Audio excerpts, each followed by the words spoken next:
بسم اللہ الرحمن الرحیم۔ ابتدا کی من اللہ تعالیٰ کے نام سے جو تنہا عبادت کے لائق ہے۔ آپ اور میں اس چیز کی گواہی دیتے ہیں کہ محمد صلی اللہ علیہ وسلم اس کے آخری نبی اور رسول ہیں۔ آپ اور میں اس چیز پہ بھی کمیٹڈ ہیں کہ علم کا ماخذ قرآن مجید اور اس تک پہنچنے کا رستہ میرے نبی کی سنت۔ الحمدللہ الحمدللہ الحمدللہ ڈے بائی ڈے آپ لوگ چیزیں پسند بھی کر رہے ہیں، آگے فارورڈ بھی کر رہے ہیں، اور اس کی وجہ یہ ہے کہ کچھ نئے ویورز بھی مجھے نظر آ رہے ہیں جو ہماری باتیں سن رہے ہیں۔ پھر اس کا یہ بھی ہے کہ لوگ اب جو میرے اپنے کلائنٹس ہیں وہ اس چیز کو جو ہم نے احتیاطیں بتائیں، جو نیتوں والی باتیں بتائیں، اس کو کنسیڈر کر رہے ہیں، وہ ہم سے پوچھتے ہیں۔ تو اس سے اندازہ ہوتا ہے کہ الحمدللہ ہم اس سمندر میں ایک قطرہ بننے جا رہے ہیں، اور الحمدللہ ہم یہی چاہتے ہیں۔ ہم نہیں چاہتے کہ ہم بہت بڑے موب کے ساتھ تو ہوں لیکن تبدیلی بالکل نہ لا سکے، اور وہ والی تبدیلی جو ہم نے پیچھے بھی ڈسکس کی، ہم ایسی تبدیلی نہیں چاہتے کہ جو برائی میں ہم حصہ ڈال رہے ہوں۔ ہم اچھائی میں حصہ ڈالنا چاہتے ہیں، صدقہ جاریہ بننا چاہتے ہیں کہ مرنے کے بعد بھی جب وہ عادتیں آپ کے اندر ہوں گی، آپ کے اولاد میں ہوں گی، آپ کی اگلی نسلوں میں ہوں گی، تو یقیناً اس کا اجر ہمیں بھی ملے گا۔ الحمدللہ جتنا اللہ کا شکر ادا کروں کم ہے۔ آج کے گولڈن بات کی طرف آ جاتے ہیں۔ بڑی یونیک گولڈن بات آپ کو لے کر آیا ہوں آبزرویشن کے پوائنٹ آف ویو کے ساتھ۔ آپ کو پتہ ہے جانور رکھنے کا شوق ہے ہمارا، اور خاص طور پہ پہلے بکرے رکھے، یعنی ابھی بھی رکھتا ہوں، لیکن شروع جو تھا وہ بکروں سے میرا شوق ہوا، تو وہ اس وجہ سے کہ تمام نبیوں کی سنت جو ہے وہ بکرا رکھنا ہے۔ تو الحمدللہ اللہ تعالیٰ نے سعادت دی، ہدایت دی، شعور دی، اور بکرے رکھتے رہے اور آج بھی رکھ رہے ہیں۔ پھر الحمدللہ جو تھا وہ مرغیاں رکھیں، جاندار کی خدمت۔ مولانا اشرف علی تھانوی کے کچھ واقعات سے میں نے دیکھا کہ مولانا اشرف علی تھانوی رحمۃ اللہ علیہ نے رکھی ہوئی تھی، تو ہم نے وہ بچوں کے لیے رکھی، لیکن ساتھ میں الحمدللہ یہ بھی چیز پوری ہونا شروع ہو گئی۔ طوطے آلریڈی بہت پہلے سے، طوطے تو ان سے بہت پہلوں سے ہمارے تھے، لیکن جو میں آپ کو بات بتانے جا رہا ہوں وہ ان کا کمبینیشن ہے۔ اچھا، بلیاں بھی اب موجود ہیں، ویسے ہی گھر میں آ گئیں، رکھنا شروع کر دیا۔ دیکھا کبھی کوئی کتا کسی بلی کو مارنے کی کوشش کر رہا ہے، اسے اٹھا کے لے آیا کہ یار چلو کیا ہے، کچھ کھانے کو ہی دینا ہوتا ہے نا، اللہ دیتا ہے، ہم تو کچھ نہیں دیتے۔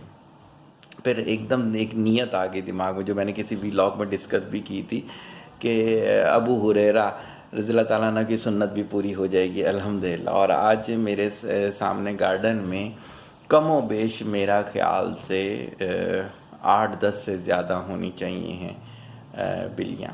بہرحال وہ ایک آؤٹ آف دا وے بات ہو گئی، تو الحمدللہ آ جاتے ہیں۔ آج جو میں اس کمبینیشن سے آپ کو بات سمجھانے جا رہا ہوں، کیا ہوتا تھا کہ میں مرغیوں کے لیے اور بکرے کے لیے لوسن لیا کرتا تھا، معذرت۔ تو اس میں طریقہ یہ ہوا کرتا تھا کہ میں 3 گڈیاں جو ہیں وہ ڈسٹریبیوٹ کرتا تھا مرغیوں کو، اور 7 گڈیاں ڈالا کرتا تھا بکرے کے، مختلف ٹائمنگ کے حساب سے۔ ایک دن کیا ہوا، مجھے خیال آیا کہ جو بکرا ہے وہ تو زیادہ کھاتا ہے، مرغیاں تو بھاگ دوڑ کر کے کچھ بھی کھا لیتی ہیں، ہم انہیں روٹیاں بھی ڈالتے ہیں، ان کا چارہ وارہ ڈالتے ہیں۔ تو میں نے 10 کی 10 رکھ لیں بکرے کے لیے۔ تو اس دن بکرے نے ایک گڈی کیا، ایک لوسن کو منہ بھی نہیں لگایا۔ میں نے کہا یہ بیمار ہوگا، میں نے اپنا جو دیسی ہربل فارمولا تھا وہ لگایا اگلے دن، اور وہ ساری کی ساری میں نے سوکھنے کے لیے رکھ دی کہ اس کا وہ ہے ہی بنا لی جاتی ہے سوکھے لہسن سے۔ اگلے دن بھی میں نے یہ کیا، سیم اگلے دن بکرے نے ایسا ہی کیا۔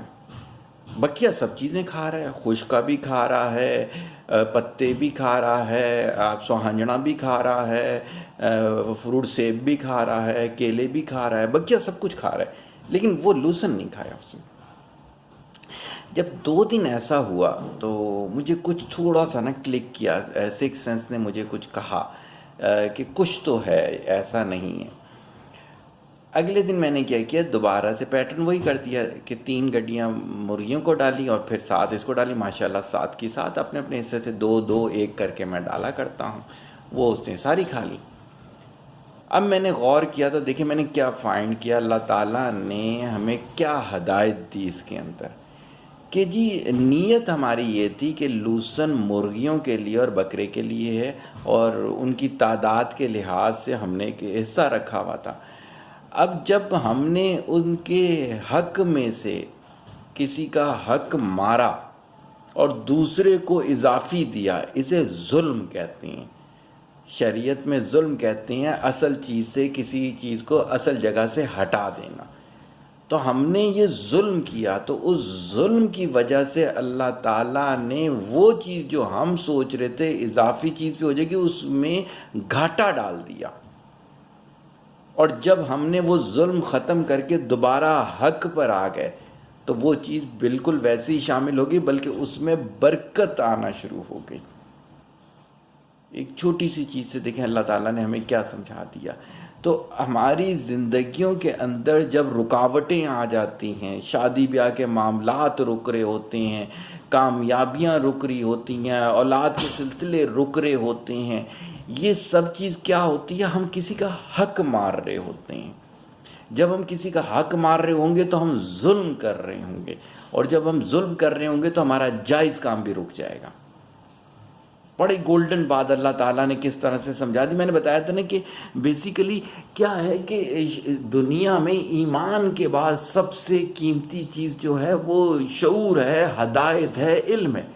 تو دیکھیں اللہ تعالیٰ نے اس واقعے سے ہمیں کیا سمجھایا دیا کہ اگر آپ کسی کا حق مارو گے تو جو جائز چیز ہے، مال ہے، اسباب ہیں، سب چیزیں آپ نے ترتیب سے رکھ دیں، صرف یہ تھا کہ اللہ کی رضا اس میں شامل نہیں کی۔ تو اللہ کی رضا نہ شامل کرنے کی وجہ سے آپ کا حق والا کام ظلم میں بدلی ہو گیا، آپ کا جائز کام ظلم میں بدلی ہو گیا۔ تو آج کی گولڈن بات یہ ہے کہ بزرگوں کے ساتھ بیٹھ کے، علم والوں کے ساتھ بیٹھ کے، مینٹور کے ساتھ بیٹھ کے اپنی تمام باتوں کو ریوائز کروا لیں کہ کہیں آپ کسی کا حق تو نہیں مار رہے، آپ ظلم تو نہیں کر رہے۔ جب آپ حق ماریں گے، ظلم کریں گے تو آپ کی پریشانیاں بڑھ جائیں گی، آپ کی تکالیف بڑھ جائے گی، اور آپ کے جائز کام بھی رکنا شروع ہو جائیں گے۔ میرا خیال سے میں آج کی گولڈن بات فارورڈ کرنے میں کامیاب ہو گیا۔ دعاؤں میں یاد رکھیے گا۔ اگر یہ بات آپ کو اچھی لگتی ہے تو آپ پہ واجب ہے اس کا آگے پھیلانا، اگر اچھی نہیں لگتی تو معذرت میرے حق میں دعا کر دیجیے گا کہ اللہ تعالیٰ مجھے ہدایت پہ قائم رکھے۔ طالب دعا، محتاج دعا۔ السلام علیکم۔